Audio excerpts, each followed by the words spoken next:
Salut à tous et bienvenue sur la chaîne.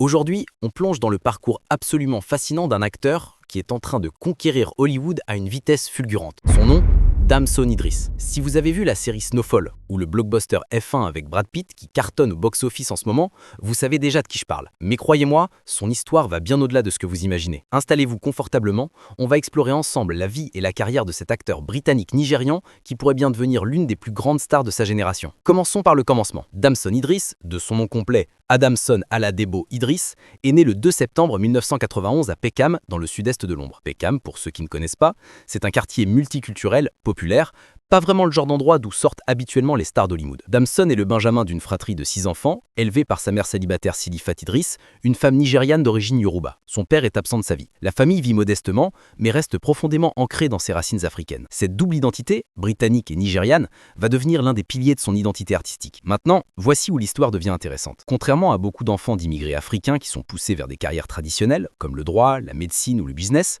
Damson choisit une voie complètement différente, le théâtre. Il intègre la Brunel University of London où il obtient en 2013 un diplôme en études théâtrales, cinématographiques et télévisuelles. C'est là que sa vie bascule complètement. Il rencontre l'actrice britannique Cathy Tyson qui reconnaît immédiatement son talent brut, ce quelque chose de spécial qu'on ne peut pas enseigner. Sur ses conseils, il auditionne pour une pièce de théâtre appelée Pandora's Box. Il décroche le rôle et fait ses débuts professionnels à l'Arcola Theatre de Londres à seulement 21 ans. Cette première expérience lui ouvre les portes du métier.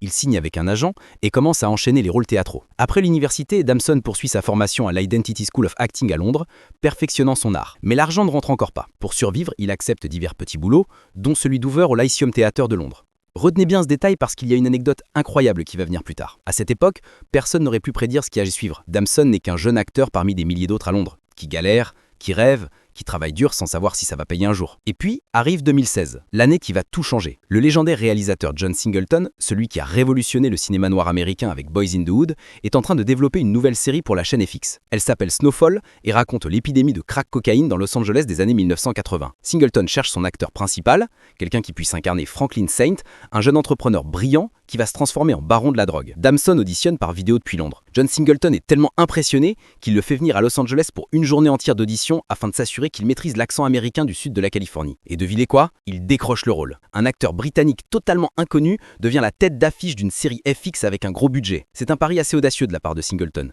Mais ce pari va s'avérer payant au-delà de toutes ses espérances. Snowfall démarre en 2017 et c'est un succès critique immédiat. La série obtient une note de 8.4 sur 10 sur IMDb. Mais au-delà des chiffres, c'est la performance de Damson qui marque les esprits. Il incarne Franklin Saint avec une profondeur psychologique rarement vue à la télévision. On suit sa transformation sur 6 saisons d'un étudiant brillant et optimiste en baron de la drogue impitoyable.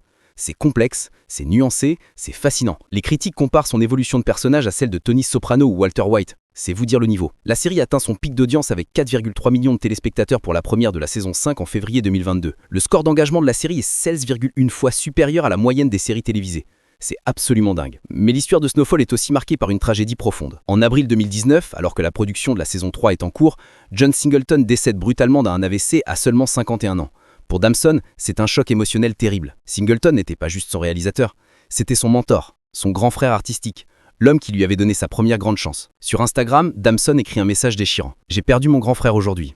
La seule personne dans cette industrie qui m'a donné une chance. La personne qui est responsable de là où je suis aujourd'hui dans ma carrière. » La série continue sans Singleton.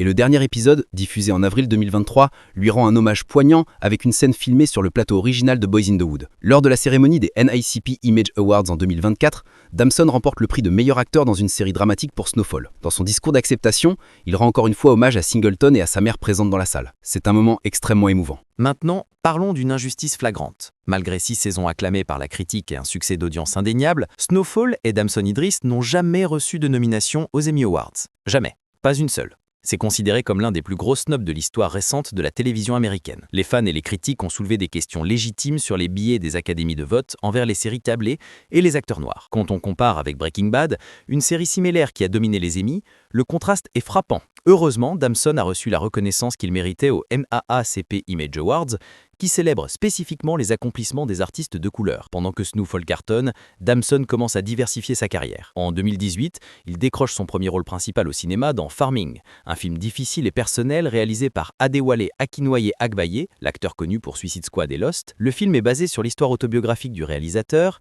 et aborde la pratique controversée du farming, où des familles nigériennes confiaient leurs enfants à des familles blanches britanniques dans les années 1970 et 1980. Damson incarne Enitan, un jeune Nigérien confié à une famille blanche qui finit par rejoindre un gang de skinheads racistes. C'est un rôle extrêmement exigeant qui explore les thèmes complexes de l'identité raciale, de l'appartenance et du rejet. Le film fait sa première mondiale au prestigieux Festival de Toronto en septembre 2018 et remporte le Michael Powell Award du meilleur film britannique au Edinburgh Film Festival en 2019. Damson reçoit également le prix de la meilleure performance dans un film britannique. La reconnaissance critique est immédiate et établit Damson comme un acteur capable de porter un film dramatique exigeant.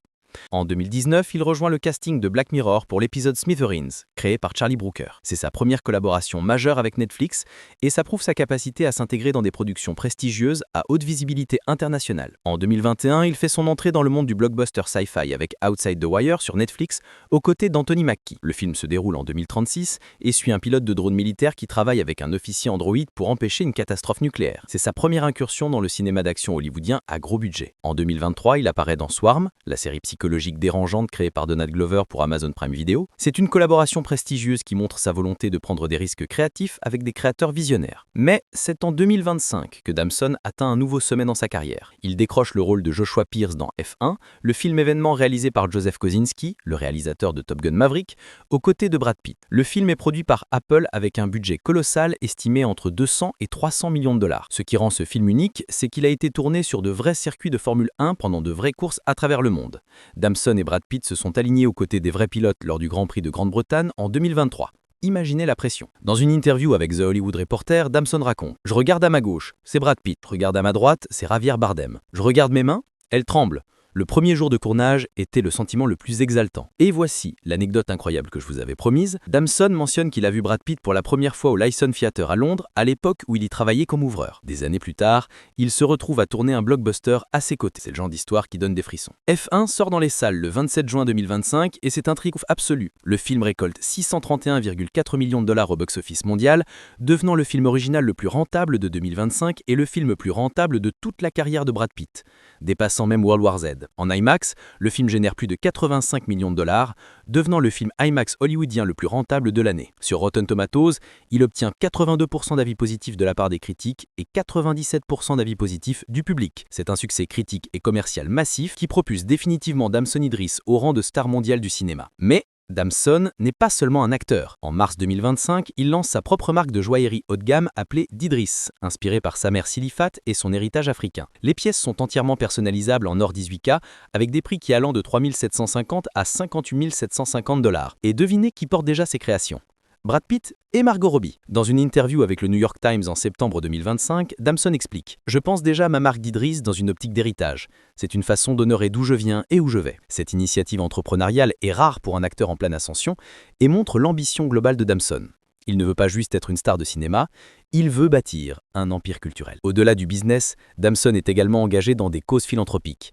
Il est ambassadeur de l'organisation de Bono appelée RED, qui lutte contre la AIDS et le Covid-19. Il participe activement à la sensibilisation et à la collecte de fonds. C'est quelqu'un qui utilise sa plateforme pour faire une différence réelle. Côté vie personnelle, Damson a eu une relation très médiatisée avec Laurie Horvey, la mannequin et influenceuse, fille du présentateur Steve Horvey, entre décembre 2022 et novembre 2023. Leur relation a fait la une des tabloïds et des réseaux sociaux.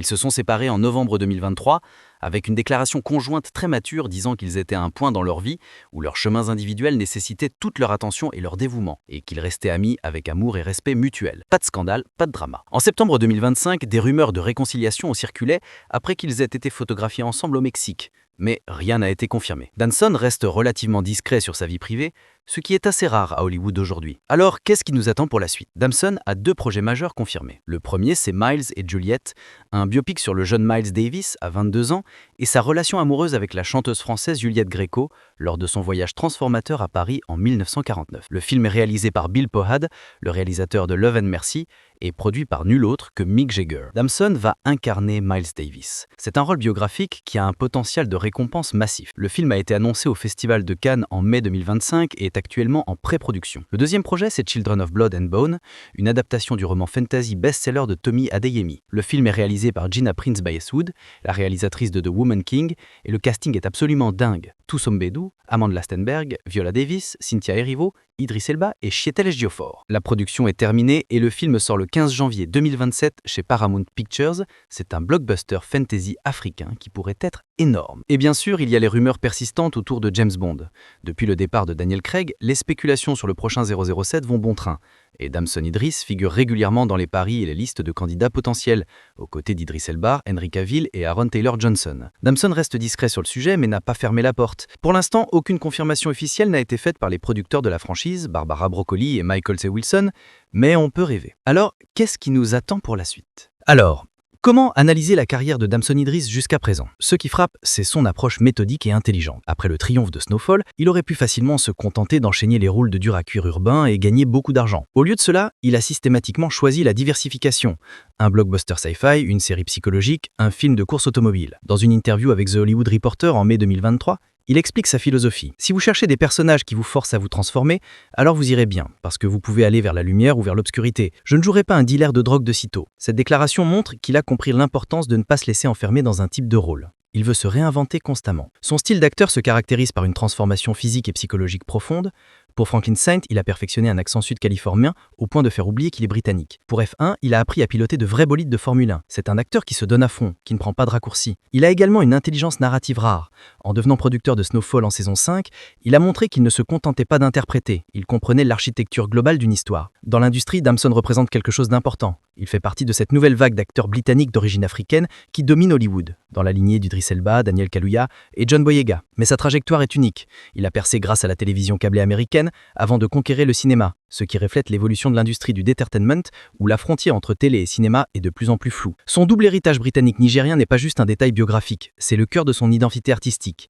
À travers The Idris, sa marque de joaillerie, il construit activement un pont culturel entre l'Afrique, l'Europe et l'Amérique. Il y a une citation de Damson Idris dans une interview avec Days Digital en juin 2025 qui résume parfaitement sa vision. Il y a toujours eu un niveau de performance dans mon ADN, mais il ne s'agit pas de performer pour les applaudissements, il s'agit de vérité. Quand j'ai joué Franklin Saint, je devais trouver la vérité de pourquoi une bonne personne devient un monstre. Quand je suis sur un circuit de course avec Brad Pitt, je dois trouver la vérité de pourquoi quelqu'un risque sa vie pour la gloire. Cette recherche de vérité est ce qui fait de moi un acteur. Cette quête d'authenticité, enracinée dans son éducation modeste à Peckham et nourrie par son double héritage culturel, définit Damson Idris. Alors, où se situe-t-il dans l'histoire du cinéma ? À 34 ans, Damson possède déjà un rôle télévisuel iconique avec Snowfall, un blockbuster à plus de 600 millions de dollars avec F1 et une reconnaissance critique avec des prix à Édimbourg et aux NAACP Awards. Ce qui lui manque encore, c'est un Oscar, un Emmy, un rôle qui transcende le cinéma et entre dans la culture populaire de manière indélébile. La prochaine décennie déterminera s'il rejoint le panthéon des grands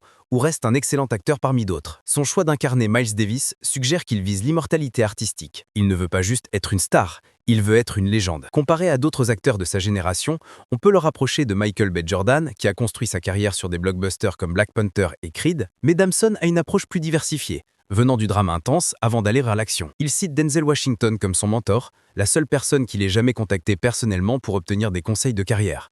C'est un modèle de longévité et de dignité qu'il semble vouloir suivre. Malgré sa jeunesse, Damson parle déjà de sa carrière dans une optique d'héritage. L'influence de John Singleton sur sa vie l'a profondément marqué et il semble déterminé à transmettre cette générosité aux générations futures. C'est quelqu'un qui pense à long terme, qui construit pierre par pierre un empire qui va bien au-delà du simple jeu d'acteur. Pour conclure, Damson Idris représente l'ascension fulgurante d'un jeune homme de Peckham qui a osé rêver plus grand que ce que son environnement lui promettait. De l'ouvreur de théâtre à la star de blockbuster hollywoodien, son parcours est une leçon d'ambition, de travail acharné et de choix stratégiques intelligents. Mais ce qui le rend vraiment spécial, c'est qu'il n'a jamais oublié d'où il vient. Sa mère, ses racines nigériennes, sa culture britannique, tout cela fait intégrante de qui il est et de ce qu'il construit. Alors est-ce qu'il va devenir le prochain James Bond ? Est-ce qu'il va décrocher un Oscar pour son rôle de Miles Davis ? Est-ce qu'il va devenir l'une des plus grandes stars de sa génération ? Seul le temps nous le dira. Mais une chose est sûre, Damson Idris est un nom qu'on va entendre pendant très longtemps. Et personnellement, j'ai hâte de voir jusqu'où il va aller. Voilà, c'était le portrait complet de Damson Idris. Si vous avez aimé cette vidéo, n'hésitez pas à liker, à vous abonner et à activer la cloche pour ne rien manquer de nos prochains documentaires sur vos acteurs préférés. Dites-moi dans les commentaires quel est votre rôle préféré de Damson Idris et si vous pensez qu'il devrait devenir le prochain James Bond. À très bientôt pour une nouvelle vidéo et d'ici là, prenez soin de vous. Salut!